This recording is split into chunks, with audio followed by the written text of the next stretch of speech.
언제든 죽어도 여한이 없다 라는 그 마음과 나 너무 살고 싶어, 나 너무 잘 살고 싶어 라는 그 두 가지 마음이 충돌하면서 싸워야만 합니다. 시도 때도 없이. 그렇게 시도 때도 없이 싸우면서 갈려나간 그 마음의 조각은 눈물로 나옵니다. 아주 뜬금없이요. 한편의 청춘.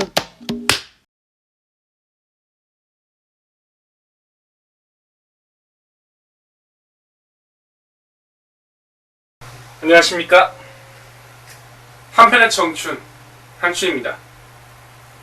오랜만에 이렇게 영상을 켠 이유는요, 수능이 약 100일 정도 남은 시점, 수험생 여러분들께 조금이라도 도움될 그런 말들을 좀 전해드리고 싶어서 이렇게 영상을 켰습니다.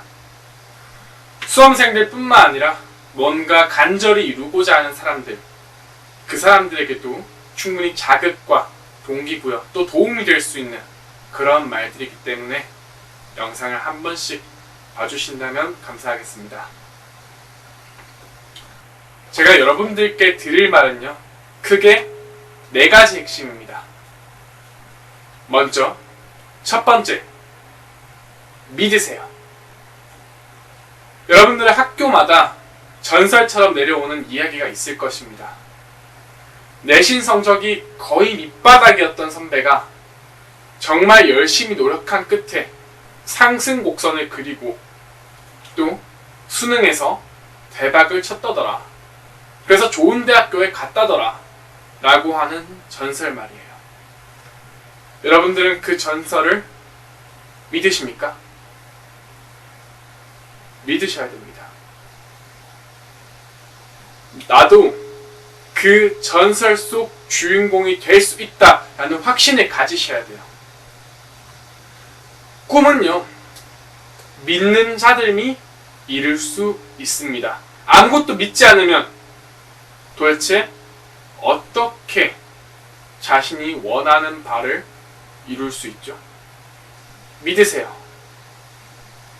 그 전설을 믿고 나도 그 속의 주인공이 되겠다, 그럴 수 있다 라는 것을 보여주세요. 증명하세요. 그래야만 합니다. 다음 2번째 핵심은요, 노력하라는 것입니다. 좀 뻔한 얘기죠. 네. 하지만 그 노력의 정도에 대해서 말씀드리도록 하겠습니다. 최선을 다했어, 이만하면 됐어, 이걸로는 턱없이 부족합니다. 죽을 만큼 노력했어, 그것도 부족해요. 정말 끝까지 열심히 노력한 사람들은요,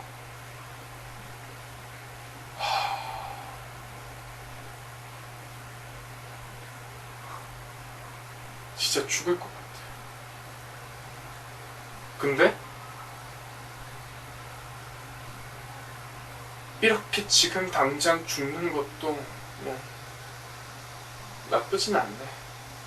정말 당장 죽을 것처럼, 그리고 그럼에도 여한이 없을 것처럼 노력하셔야 됩니다. 제가 말씀드린 그 노력의 지표가 조금 주관적이라고 생각 들어요. 그래서 조금 더 객관적인 3가지 지표를 말씀드리겠습니다. 모두 다 변화에 관련된 것입니다. 첫 번째, 몸의 변화입니다. 저 같은 경우에는 수험생 시절 15kg 가까이가 쪘습니다. 활동이 하나도 없이 그냥 오롯이 자리에 앉아서 공부만 하다 보니까 살이 그렇게 쪘어요. 이건 특별할 것도 아닙니다. 수험생이라면 당연히 그 정도는 찌거나 빠지거나 다 하겠죠.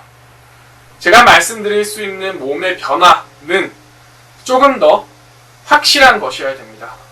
살이 15kg 찐 것 외에도 제 몸의 변화가 하나 더 생겼습니다. 바로 엉덩이가 썩어 들어간 것입니다. 엉덩이가 썩어 들어갔다니 조금 더럽죠? 네. 하루에 최대 18시간, 평균적으로는 10시간 그렇게 하루 종일 앉아서 공부를 하다 보니까 엉덩이에 공기가 안 통하잖아요. 그러다 보니까 땀띠가 생겨요. 땀도 채이고 이러니까. 그래서 근질러서 벅벅 끓습니다. 손톱에 피가 묻어 나올 때까지 그렇게 끓여요. 근데 그것도 모르고 계속해서 앉아서 엉덩이를 혹사시킵니다. 살이 아물 때쯤에 또 근지러워서 끓고 또 긁고 이러다 보니까 정말 오랜만에 샤워를 한번 해보려고 거울을 딱 봤는데 엉덩이가 시꺼먼 거예요. 이거 도대체 뭐지? 이러면서 땐가 싶어서 살짝 문질러 봤는데 그게 아니더란 거예요. 엉덩이가 무슨 나무 껍질 마냥 꺼끌꺼끌한 겁니다. 그때 느꼈죠. 아, 썩었구나. 몸에 어떤 부분이 썩어 들어갈 만큼 그렇게까지 공부해야지만 나 노력했어 라고 말할 수 있는 겁니다. 척추가 휘고 살이 빠지고 영양실조로 혹은 과로사로 쓰러지고 엉덩이가 썩고 그런 식으로 몸의 일부분이 썩어 들어가야지만, 그렇게 되어야지만 내가 충분히 노력했다라고 말할 수 있는 권리가 생기는 것입니다. 그 다음 두 번째 변화는요, 마음의 변화입니다. 언제든 죽어도 여한이 없다라는 그 마음과 나 너무 살고 싶어, 나 너무 잘 살고 싶어 라는 그 두 가지 마음이 충돌하면서 싸워야만 합니다. 시도 때도 없이. 그렇게 시도 때도 없이 싸우면서 갈려나간 그 마음의 조각은 눈물로 나옵니다. 아주 뜬금없이요. 버스에 탔는데 버스 창가에 딱 비치는 햇살이 너무 따사로워서, 또 독서실 끝나고 새벽에 이제 길을 가는데 가로등 불빛에 딱 비친 내 모습이, 내 그림자가 뭔가 한없이 작은 것 같아서 그런 쓸데없는 이유들도 그냥 문득 눈물이 납니다. 그래야만 해요. 그렇게 마음까지도 썩어 들어가는 것을 느껴야지만, 그래야지만 충분히 노력했다라고 말할 수 있는 겁니다. 세 번째 변화의 지표는요, 이제껏 몸과 마음, 나 자신에 대한 변화였다면 다음은 세상에 대한 변화입니다. 세상과 맞서 싸우세요. 혼자가 되세요. 장애물들은요, 뛰어넘거나 치우거나 돌아가야만 합니다. 근데 왜 그 장애물들의 유혹에 못 이겨서 같이 걸려 넘어지고 하하호호 웃고 떠들고 있습니까? 그러시면 안 되죠. 주변에 수많은 사람들이 있을 것입니다. 그 사람들이 여러분들의 하는 공부, 노력에 방해가 된다면요, 쳐내세요. 멀어지세요. 시끄럽게 떠드는 친구들에게 야, 좀 조용히 해라 라고 말할 수 있는 배짱을 가지셔야 됩니다. 그게 안 되면 적어도 이어 플러그를 귀 깊숙이 쑤셔받고 남들 말 때 다 무시하고 자기 공부만 할 수 있는 그런 강인함이 기르셔야 돼요. 남들이 뭐라 하든지, 남들이 옆에서 뭘 하든지 신경 다 끄시고 여러분 할 길만 가세요.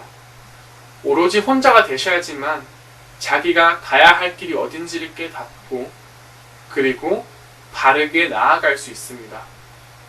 또한 그렇게 멀어져 보면요, 10년, 20년, 30년 그 이후에도 쭉쭉 자신의 곁에 남아있을 사람을 깨닫게 돼요.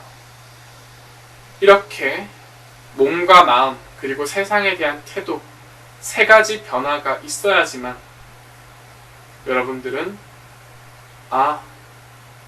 정말 열심히 노력했다 라고 스스로 말할 수 있는 것입니다.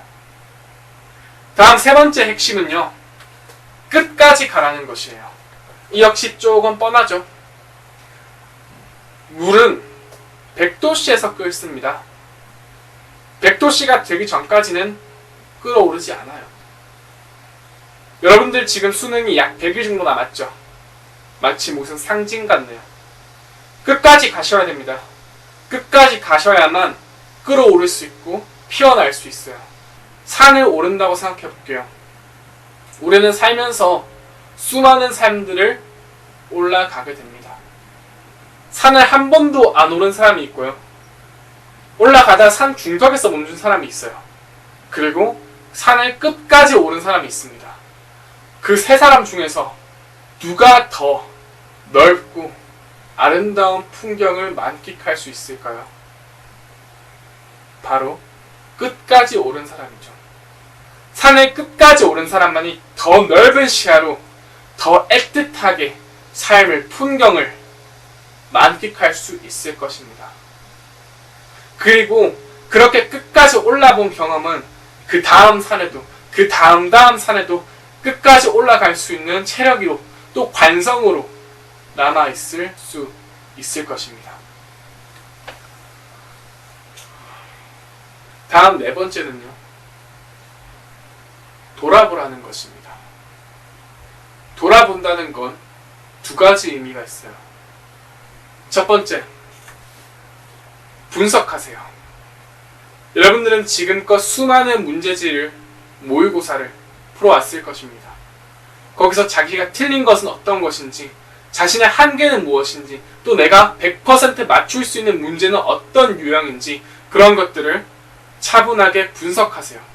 올바른 길로만 가도 100일이라는 시간은 조금 부족할 수 있습니다. 근데 그것을 막 돌아간다면 100일은 턱없이 부족하죠. 마찬가지입니다. 전략 없이는 시간 내에 원하는 것을 이룰 수 없어요. 전략이 필수적입니다. 그리고 그 전략은요, 분석하는 것에서 나와요. 그래서 분석하세요. 자신이 어떤 것이 부족하고 어떤 것이 필요한지, 또 어떤 것을 잘하는지 그것을 분석하시고 실전에서의 전략을 세우십시오. 그것이 시간 내에 성공할 수 있는 가장 확실한 방법입니다. 다음 두 번째는요, 추억하라는 말입니다. 조금 감성적이죠. 하지만 수능 시절, 수험생 시절을 더욱더 의미 있게 만들어주고, 그리고 그 다음 취업, 창업, 결혼 등등 수많은 인생의 굴곡에서 더욱 의미 있는 선택을 하게 해줄 그런 말입니다. 스티브 잡스는 말했어요. 인생은 점있기와 같다고. 우리는 살면서 수많은 점들을 찍어 옵니다. 원하든 원하지 않든 말이죠. 어떤 점들은 너무 희미해서 보이지조차 않을 정도고, 어떤 점들은 굉장히 깊고 진해서 자신의 인생의 삶에 변곡점이 될 만큼 중요한 순간이 되기도 해요. 점을 찍는다는 건요, 앞서도 말했듯 노력하고 끝까지 가는 것으로 깊고 진한 점들을 찍어낼 수 있습니다. 그런데 그 점들을 이어서 한 폭의 그림으로 완성시키는 것은요, 돌아보는 것, 추억하는 것으로 완성될 수 있습니다. 돌아보세요. 길 가다가 혹은 다 끝나고 나서라도 몇 번씩은 돌아보세요. 그리고 자신이 이제껏 지나온 삶이 어떤 점들이 찍혀있고 그 점들을 이었을 때 어떤 그림이 되어가는지를 관망하세요. 그리고 자신의 현재와 미래로 시선을 천천히 옮겨오는 겁니다. 그러면서 내 삶은 이런 그림을 띄고 있구나 라는 것을 깨달으시고, 앞으로 나아가야 될 그 길에 있어서 어떤 점들을 더 찍어 나가야 되는지 그런 것들을 설정해 보세요. 자신이 나아가야 할 길, 그 길을 알고 나아가는 사람과 모르고 나아가는 사람, 그 두 사람의 차이는 분명히 날 수밖에 없습니다. 자기가 가야 할 길을 볼 수 있는 것, 그것은 돌아보는 것, 이제껏 찍어온 점들을 잊는 것, 그것에서 나올 수 있습니다. 추억하세요. 돌아보세요. 그리고 나아갈 길들을 설정하세요. 그리고 실천하세요. 그러면 여러분들의 인생은 더욱더 의미있고 확실하고 빛을 낼 수 있을 것입니다. 이제껏 4가지 핵심에 대해서 다 짚어봤는데요. 한 가지만 말을 더 보태겠습니다. 제가 그렇게 치열했던 수험생 시절 때 꼭 듣고 싶었던 말이에요. 괜찮아요. 괜찮아요. 수능을 망한다고, 입시를 망한다고 인생은 망하진 않습니다. 그냥 자신이 해야 할 일, 나아가야 할 길을 묵묵히 나아가는 것, 그것으로 충분해요. 요즘엔 최저시급도 많이 올랐고요. 그렇기 때문에 아르바이트만 해도 먹고 사는데 아무 지장 없습니다. 그리고 수능뿐만 아니라 수많은 인생의 기회들이 몇 번씩이고 찾아올 거예요. 그 중에 여러분들이 쟁취할 수 있는 기회는 분명히 있을 것입니다. 그렇기 때문에 수능이란 것에 너무 목매어서 그렇게 괴로워하실 필요 없어요. 부담을 조금 내려놓고 그냥 자신이 할 일에 묵묵히 집중하세요. 그걸로 충분합니다. 하지만 단순히 먹고 사는데 지장 없을 정도로 살아가는 일과 본인의 소신을 지키면서 살아가는 일, 그 둘의 차이는 분명히 존재합니다. 소신을 지키면서 소신대로 살아가는 일은요, 무언가 하나라도 더 이루고자 끝까지 분투하는 사람들, 그 사람들을 위해서 주어진 특권 같은 것이에요. 소신대로 소신을 지키면서 살아가는 삶, 그 삶을 위해서 우리는 끝까지 분투하고 스스로와 또 세상과 맞서 싸워야만 합니다. 저 역시 앞으로도 계속해서 그럴 것이고요. 여러분들도 수험생활 이후에도 여러분들에게 주어진 모든 삶에서 분투하시길 열원하겠습니다. 이상 한편의 청춘 한춘이었습니다. 긴 이야기 들어주셔서 정말 감사합니다.